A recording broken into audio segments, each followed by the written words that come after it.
17A సంబంధించి ఈరోజు supreme court జడ్జిలు ఇచ్చినటువంటి ద్విసభ్య ధర్మాసనం ఇచ్చినటువంటి తీర్పుకు సంబంధించి మాట్లాడుకుంటూ ఉన్నాం. మనకి లీగల్ ఎక్స్పర్ట్స్ కూడా మాట్లాడుతున్నారు. At high court advocate, AP high court advocate Venkatesh Sharma గారు ఉన్నారు. వెంకటేష్ గారు, ఈ కేసుకు సంబంధించి చూసినట్లయితే దీన్ని రిఫర్ చేస్తూ గతంలో కానీ ప్రస్తుతం కానీ నడుస్తున్న కేసులు ఏమైనా ఉన్నాయా, తీర్పులు ఏమైనా ఉన్నాయా ఇలాంటివి, అంటే సేమ్ 17A సంబంధించి? ఉన్నాయండి. దీనికి సంబంధించినవి చాలా కేసులు ఉన్నాయి. గతంలో ఇరు పక్షాల వారు కూడా దీనికి సంబంధించిన కేసులు పేర్కొనటం జరిగింది. హలో, చెప్పండి సార్, ప్లీజ్ కంటిన్యూ. జరిగిందండి.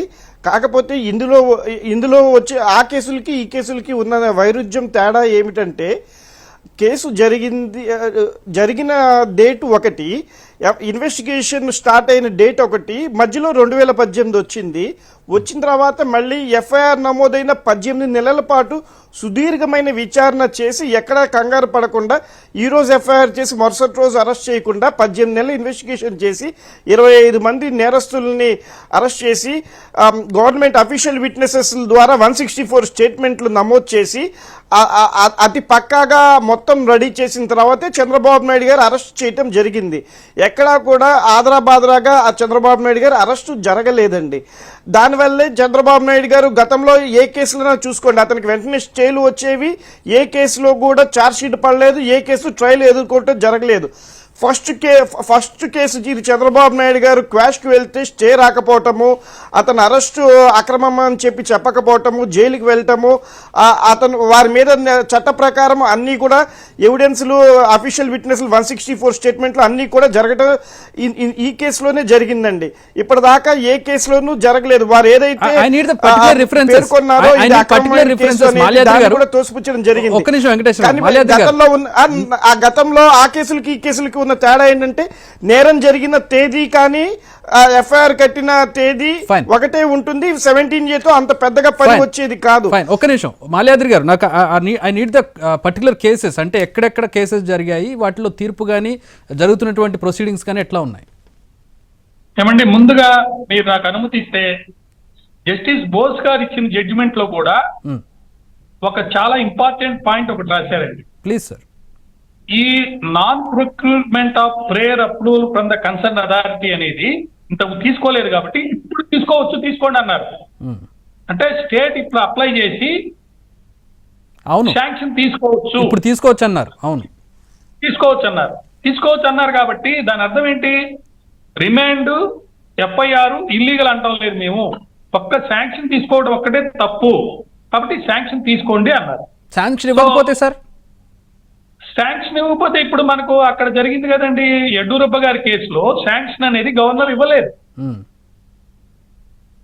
గవర్నర్ ఇవ్వకపోయినా కూడా exactly I need those cases sir. అంటే అట్లాంటి కేసెస్ ఏమైనా జరిగాయా, అక్కడ ఏం జరిగింది అని చెప్తాను. యడ్యూరప్ప గారి కేసులో గవర్నర్ గారు శాంక్షన్ ఇవ్వలేదు. శాంక్షన్ ఇవ్వకపోయినా కూడా పోలీస్ ప్రొసీడ్ అయింది. ఆయన డిస్ట్రిక్ట్ కోర్టుకి వెళ్తే డిస్ట్రిక్ట్ కోర్టులో ఆయన వాదనని యాక్సెప్ట్ చేయలేదు. తర్వాత హైకోర్టుకి వెళ్ళారు. హైకోర్టులో ఆయన వాదనని యాక్సెప్ట్ చేశారు. సుప్రీంకోర్టులో కూడా యాక్సెప్ట్ చేశారు. సుప్రీంకోర్టు కింద ఇచ్చిన, అంటే డిస్ట్రిక్ట్ జడ్జి ఇచ్చినటువంటి జడ్జిమెంట్ ని రివర్స్ చేసింది. అలా జరిగింది యడ్యూరప్ప గారి కేసులో. పంజాబ్ లో ఒక కేసు ఏదో విన్నాను sir, I mean if I'm not wrong. చెప్తానండి, 2 కేసులు చెప్తాను. ఒకటి బీహార్ పట్నా హైకోర్టులో, పట్నాలో ఒక పోలీస్ ఆఫీసర్ కేసుకి సంబంధించి అతను చేసినటువంటి డెసిషన్ వైల్ డిశ్చార్జింగ్ డ్యూటీస్ కాదన్నారు. అంటే అతను చేసే ఒక పబ్లిక్ డ్యూటీ చేసేటప్పుడు చేయాల్సినటువంటి పనులు కాదయ్యి, అటువంటి పనులు చేశాడు కాబట్టి శాంక్షన్ అవసరం లేదని అన్నారు. అని ఎగనెస్ట్ గా, ఆ పోలీస్ ఆఫీసర్ ఎగనెస్ట్ గా తీర్పిచ్చారు. అది పట్నా హైకోర్టు. అయితే పంజాబ్ నుంచి వెళ్ళిన ఒక కేసులో, ఆ పంజాబ్ వెళ్ళిన కేసును ఎక్కువగా హరీష్ సాల్వే గారు హార్పా పనిచేశారండి. చాలా ఇంపార్టెంట్ కేసు. దాంట్లో యాక్చువల్ గా పేర్లు కూడా చెప్తాను మీకు. దాంట్లో ఏమన్నారంటే Pankaj Bansal versus union of India, ఇది కేసు. ఈ కేసులో ఎఫ్ఐఆర్ ఇల్లీగల్ కనుక అయితే రిమాండ్ ఆర్డర్ కూడా ఇల్లీగలే. కాబట్టి ఎఫ్ఐఆర్ ఇల్లీగలా కాదనేది ఎట్లా తెలుస్తుంది? 17AA అప్లికబిలిటీ ఉందా లేదా అనే పాయింట్ మీద తెలుస్తుంది. దీన్నే హరీష్ సాల్వే గారు కోట్ చేసి ఆయన అడిగారు, ఈ ఎఫ్ఐఆర్ ఇల్లీగల్, ఎందుకు ఇల్లీగల్ అంటే యాజ్ ఆన్ ద డేట్ ఈ పర్టికులర్ యాక్ట్ అనేది అప్లికబిలిటీ ఉంది 17AA. కాకపోతే ల్యాక్ ఆఫ్ అప్రూవల్ కి సంబంధించి జస్టిస్ బోస్ గారు ఏమన్నారంటే, ఈ 13(1)C and 13(1)D red with 13(2) of 1980 act, దీనికి సంబంధించి మనం చూస్తే రెండు ఉన్నాయండి. ఐపీసీ కింద పెట్టిన సెక్షన్లకు సంబంధించి శాంక్షన్ అవసరం లేదు. కాబట్టి కరప్షన్ యాక్ట్ కిందకే కదా ఇది కరప్షన్ యాక్ట్ కిందకి వస్తుంది. ఆ స్పెషల్ యాక్ట్ కింద పెట్టినటువంటి ఈ పర్టికులర్ అఫెన్సెస్ కే శాంక్షన్ కావాల్సింది. కాబట్టి కరెక్ట్, మేజిస్ట్రేట్ జిల్లా జడ్జి గారికి జ్యూరిడిక్షన్ ఉంది రిమాండ్ ఆర్డర్ ని చేయడానికి, అదేవిధంగా వీళ్ళు అడిగిన క్వాష్ రిఫ్యూజ్ చేయకపోవడానికి. సో రెండు తప్పిదాలు నాకు తెలిసి, నాకు అబ్జర్వేషన్ గతంలో కూడా మీ ఛానల్లో చెప్పాను. ఒకటి, రిమాండ్ ఆర్డర్ ఇచ్చిన తర్వాత బెయిల్ అనేది అప్రోచ్ కాకుండా హాస్పిటల్కి అప్రోచ్ అవటం అనేది ఒక తప్పు చేశారు. రెండోది, కాన్స్టిట్యూషనల్ వ్యాలిడిటీ ఒక్కదాని మీదనే మెయిన్ గా అప్రోచ్ అయ్యి దాని మీద వెళ్ళటం వల్ల ఇప్పుడు ఇద్దరు జడ్జిలు కూడా ఒక విధంగా చంద్రబాబు నాయుడు గారి కేసును యాక్సెప్ట్ చేయలేదు. మరి ఒక విషయం ఏంటంటే, ఆయన మీద ఒక 12 కేసెస్ లో స్టేలు ఉన్నాయండి చంద్రబాబు నాయుడు గారి మీద కేసెస్ లో. అవి కాకుండా కూడా ఇంకో కేసెస్ ఉన్నాయి. బట్ ఆ కేసెస్ డిఫరెంట్, ఈ కేసు డిఫరెంట్ అండి. ఈ పర్టికులర్ కేసులో మెయిన్ ఆర్గ్యుమెంట్ ఏంటంటే, తీవ్రమైనటువంటి ఆర్థిక నేరంలో కాన్స్పిరసీ అనేది ఉంది. అంటే డెసిషన్ మేకింగ్ ప్రాసెస్ బిగిన్ అవ్వకముందే ఈ డబ్బుని కొట్టేయాలని ప్లాన్ చేసుకొని ఒక కాన్స్పిరసీ అనేది ఎంటర్ అయ్యి అప్పుడు చేశారనేది ఈ పర్టికులర్ కేసు. అందువల్ల దీంట్లో ఇప్పుడు సార్ ఒక క్వశ్చన్, ఈ హీరింగ్ లో 17A కి సంబంధించిన హీరింగ్ లో కేసు పూర్వాపరాలు పూర్తిగా విన్నారా? అవును, విన్నారండి. Okay, hello, ya sir, point taken sir. ఒకసారి వెంకటేశ్వరం గారి దగ్గరికి వెళ్దాం. వెంకటేశ్వరం గారు, ఇప్పుడు ఇచ్చినటువంటి తీర్పు ఏదైతే విరుద్ధమైనటువంటి తీర్పు, ఆ తర్వాత చీఫ్ జస్టిస్కి దాన్ని ప్రొసీడ్ చేయడం, దాన్ని విస్తృత ధర్మాసనానికి ఇవ్వాల్సిందిగా కోరడం అనేది ఇప్పుడున్నటువంటి కేసు మీద ఎట్లాంటి ప్రభావం చూపుతుంది? కేసు స్టేటస్ ఏంటి చంద్రబాబు స్కిల్ కేసుకి సంబంధించి? చంద్రబాబు నాయుడు గారి స్కిల్ కేసుకు సంబంధించి ఇప్పుడు వచ్చిన తీర్పుతోటి సిబిసిఐడి వాళ్ళు అంతకు ముందు వరకు కూడా మిగతా వాళ్ళని అరెస్ట్ చేయడానికి కానీ చెందడానికి కానీ చంద్రబాబు నాయుడు గారిని విచారణకి పిలవటానికి కానీ ఛార్జ్షీట్లు వేయడానికి కానీ సుప్రీంకోర్టులో ఉన్న స్టే అడ్డంకిగా మారింది. ఇప్పుడు ఏదైతే సుప్రీంకోర్టు వారు దీన్ని డిస్పోజ్ చేస్తూ ఎటువంటి స్టే ఆర్డర్ ఇవ్వకుండా ఇద్దరు జస్టిస్లు పేర్కొన్నారో, ఫ్రీ హ్యాండ్ తోటి సిబిసిఐడి వాళ్ళు ఛార్జ్షీట్ దాఖలు చేయొచ్చు. ఇంకా ఎవరినన్నా చంద్రబాబు నాయుడు గారితో సహా ఎవరినన్నా విచారణకి పిలవాలంటే విచారణకి పిలవచ్చు.